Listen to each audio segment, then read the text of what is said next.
umakoti wengonyama and bayayazi into yokuba ingonyama ziyalimaza.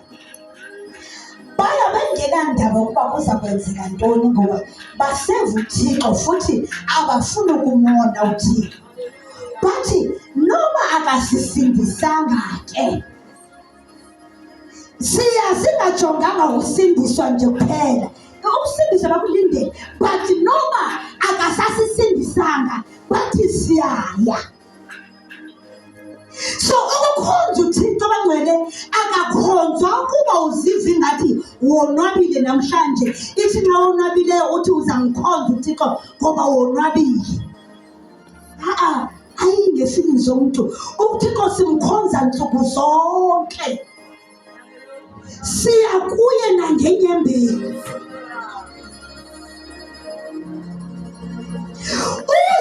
Uzoseva uJehova unenyembezi ulila. Umseva uThixo ungajonganga imeko. Ukuseva uJehova akujongi ukuba isimo siright ngokuwe then kube khona umseva. Uma useva uThixo ngendlela enjalo, uSathane uzakwenza ukuba makusoloko kungalungi kwenzele ukuba ungabi nalo ixesha lokuba useva uThixo.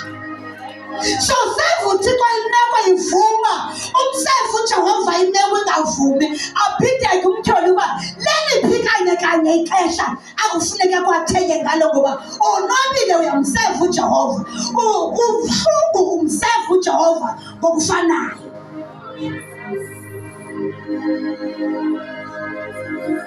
Makaphithise lajonga ixesha uthi umhla uThixo ulungile, abalindele ukuba uzothetha into engavakaliyo ngoba awunandanga. Ubufika wena kule ndawo uphakamisa uThixo. Ithi xa uphakamisa uThixo kuncedeke umntu phaya obenengxaki kanti uyophakamisa omnye umntu obungqina bakho. Yakhe nje usisimuhle besikhatha ndibabukela osisiriya. Ndibabukela abantu besikhatha besiza nabo ubungqina apha baphinde bangafuni ukusixelela kodwa umntu sekeze nabo ngaphambili. Kanti xa ulapha ngaphambili ubungqina ukunceda omnye umntu soyiza nabo nibazi ukwenzela ukuba omnye umntu ancedeke. Bangcwele ubungqina buyamnceda umntu ngokuba siba neemeko ezihlukileyo ezininzi. Ngento ngoku mna ndizabe ndibonga uJehova kule meko andincede ngayo. Nxa ndimbonga uJehova kukhona umntu osephakathi kwale meko ebengaqondi ukuba le meko uyaphumeka. Umntu uyakwazi ukuba makaphume kule meko abe sewuncedekile laa mntu, sewumsindisile wena. Awazi plan sebenazo ngenxa yemeko akuyo, but ngenxa yobungqina bakho laa mntu akhululeke ancedeke. So alikho ke isizini yokukhonza uThixo uthi ungandweni nasenkluphekweni. Bangcwele uJehova simkhonza nsuku zonke futhi simkhonza maxesha onke. Mamela, umkhonza ungenayo neya esiswini ube usithi ulungile unguJehova.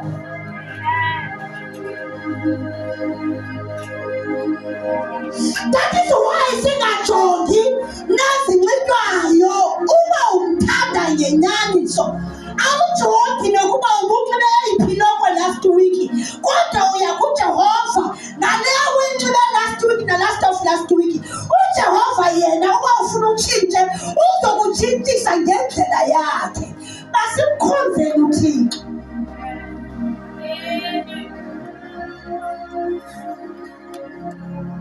Masimkhonzeni futhi simkhonze singajonganga isituation ukuba isituation ithini, kodwa simkhonze ngoba ikhona i-reward kuyo yonke into esiyenzayo. Ukukhonza uThixo kuyamzuza umuntu, kuyambhatala umuntu ukukhonza uThixo. Andiphinde kuyambhatala umuntu ukukhonza uThixo. Awusoze uzinikele ukhonza uThixo ufana nomuntu uya nje enkonzweni ela istatus. Ikhona naleyo yokuba umuntu ufuna nje ukuba akakanxibe kakuhle nje abe mhle afode aposte, but kube khona omnye oya ezazi yena ukuba kodwa mna ndiyokhonza uThixo anisoze nifane. Sidinga abazalwana abazawuthatha abanye abazalwana babanyuse kwindawo basilela kuzo ngomthandazo bekhonza uJehova bekhala. Ithi xa kunje sibona abantu bexinana kanti kukhona umzalwana ethi xa ebonayo ukuba kukhona umuntu ongekhoyo bekhona last week amlandele laa muntu ayajonga ukuba inoba namhlanje uphi, but kwezi ntsuku sivele singabi nandaba as long nje thina sikhona asinandaba kwabanye babo. Kamlandi ngasemthandazweni umlando ubize ukuba uJehova makamncede. Uba siyayazi ukuba i-challenge kangakanani umuntu afike wafika kule ndawo uSathane umlwisele into yokuba makangaphinde abe khona. Zibe khona izinto ezininzi ajongana nazo. No, kwenze njani? I-reason kukuba uSathane akamfuni ezile ngoba uyayazi ukuba lo muntu uzawuncedeka. Akubi lula nje emntwini ukuba makaze endaweni azawuncedeka kuyo. No, akubi lula nje. And uSathane uyayilwisa loo nto. Masifunde yaqhubezela. Chapter 12, verse 26. John chapter 12. uYohane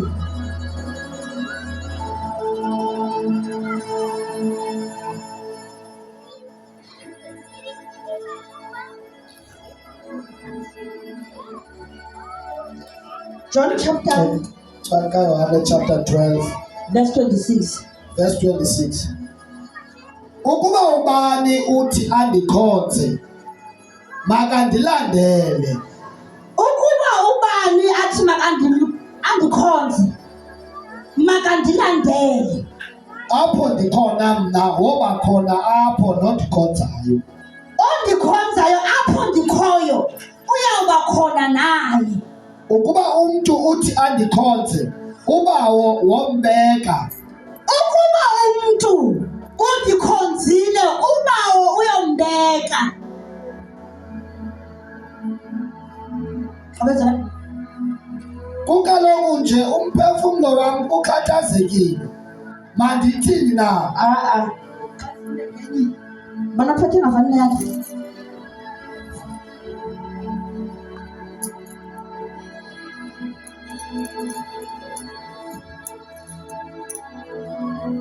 Banaphethe ngavani yakhe.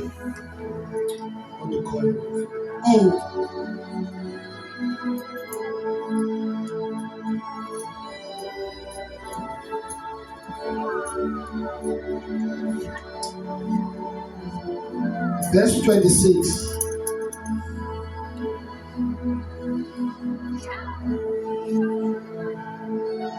Lowo usisicaka sam makandilandele. Nansi into endiyithandayo bazalwane. Uba nje sithi singabakhe, uba sizizicaka zakhe makhe simlandele. Uba nje siyavuma thina sithi sizizicaka zakhe masimlandele.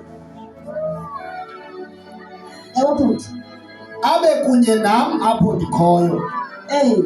Osisicaka sam ke uya kunikwa imbeko kubawo. So uyawufumana imbeko nxa wena umlandela. Zikhona izinto ezikufanelayo nxa umlandelayo uThixo. Bazalwane, umuntu omlandelayo akafani nomuntu ongamlandeliyo. Uya kuye ungazi into, ithi ngokumlandela kwakho ube nalo ulwazi. Uya kuye ungumuntu nje futhi ongonwabanga. Ithi xa sewumlandela uzive kumnandi enhliziyweni yakho, uze ukuba kuyakhonzeka, kuba lula ukuba kumkhonze. That is why kubalulekile ukuba ebukhoneni benkosi bawonwabanga ikhona ingxaki. Fana ngale bunokoda Psalm 100 verse 2. Uma wonwabanga sewukhona ebukhoneni bakhe uyazi ukuba ingxaki ikhona ngokuba uJehova kuye okunikezayo, kuye onikayo, uya kuye ungazi into ulwazi ulifumane kuye. Bazame omnye athi wafana nami ndiya kuye ndingakwazi nokuthetha utshilo omnye naqonda ngimke lowo uya kuye kunzima nokuthetha oku kodwa uJehova akuvule umlomo uzifumane uba nento ubukade ungenayo sewukwazi nokuthetha. Ayibangwane nokudumisa oku abanye singazi nenye, but nxa ufika phayana aqakelele nevoice leUjehova ngothuke nawe uba ndidibana phi nalena ngoba uJehova ozuzayo. Ncwadi Ndumiso 100 verse 2. Mquleni undikhoyo nivuya. Mquleni undikhoyo nivuya. Yabona ukuvuya yinto yalapha bandikhoyo.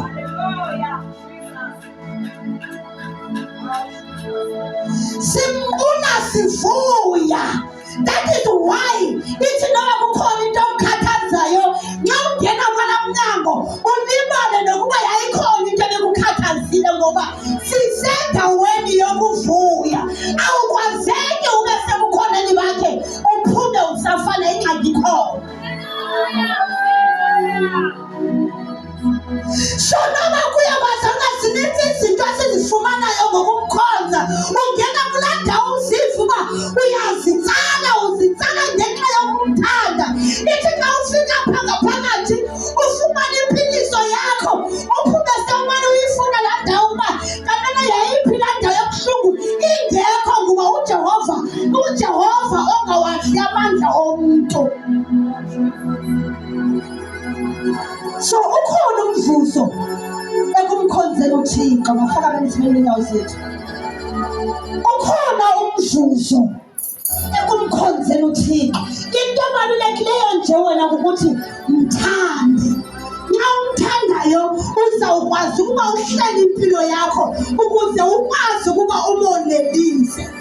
Nxa umthandayo uyakwazi ukuba ujonge indlela omkhonza ngayo ube sewuyayilungisa ngoba ufuna ukwanelisa yena ngoba uyamthanda. Ukuthanda uJehova kwenza ukuba wena unetheke ngoba ufuna ukuseva yena.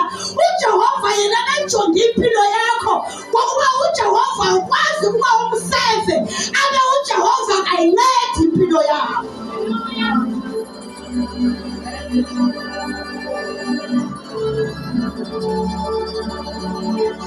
Siza kuye simnikeze inhliziyo zethu uthi nami inhliziyo yami.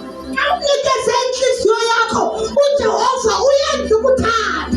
Ithi bemfuna ngapha ubese uyalandela wena ngoba umnikeze inhliziyo yakho yonke. Ukumkhonza uJehova i-choice yakho. Nanto into engiyizisile namhlanje ukuba ukukhonza uThixo sisigqibo sakho wena senzo.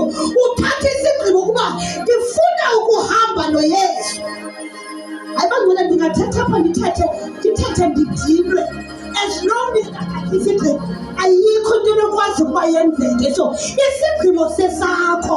Thanda uJehova uThixo wakho uze ukwazi ukuba umthembakalele ungafuni kube khona umuntu othethayo kuwe. Uthembakalele yena yedwa ukuba wena umthanda. Thanda uJehova uThixo wakho ngenhliziyo yakho yonke. Ngiyayithanda le ndawo ngenhliziyo yakho yonke. Athi usisinomonde emlungini phana abone la off yakhe ekude kuba kaloku uyayiva le nto uba iyatsho bazana le nto yenziwa ukuthi thina simthanda. Amkelekile mama egameni likaYesu. Yenziwa kukuba thina simthanda. Nxa umthanda uJehova uThixo wakho ufuna ukumbonelisa nsuku zonke. Mthande uJehova uThixo wakho nsuku zethu zonke. Makethi nje lo nyaka siwugqibe enhliziyweni omnye nomnye kusitsho nje ukuba yabona uThixo ndimkhonze ngale ndlela ndimkhonze ngayo kulo nyaka, kodwa kulo nyaka endiwuqalayo ndizo-eksela ekumkhonzeni uThixo. uThixo udinga ukhonzo abazalwana, udinga abazalwana abaphithizelayo, abazalwana ababhizi, abafunayo uba singamonelisa njani uThixo.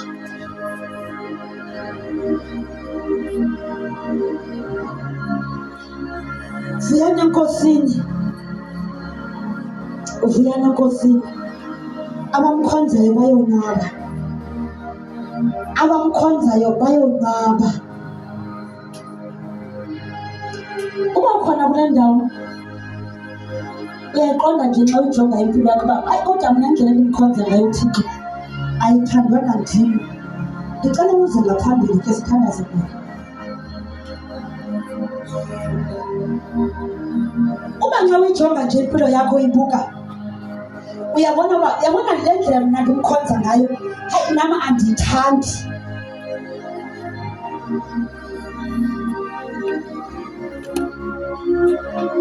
Akhona amandla asuka ezulwini bazalwana uThixo angawugcwalisa angawugcwalisa uJehova ngamandla asuka ezulwini. La mandla kwenze ukuba uzive usoloko ulangazelela ubukhona bakhe.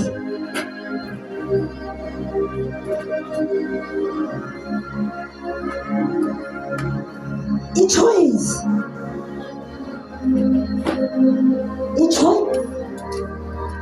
sisigqibo sakho ukumkhonza uThixo. Sisigqibo kumntu okozwayo angagqiba, ozo aqonde ke ngokuba mna ndigqibile ngokuthi ngolwesithathu ndingabikho, ngolwesihlanu ndingabikho, athi ndigqibile ndifuna ukumkhonza uThixo. Xa umntu sekekhonza uThixo ngenxa yokuba ethanda uThixo akalandelela nokukhonza uThixo, kodwa le nto iyazenzakalela yenziwa into yokuba ethanda uThixo.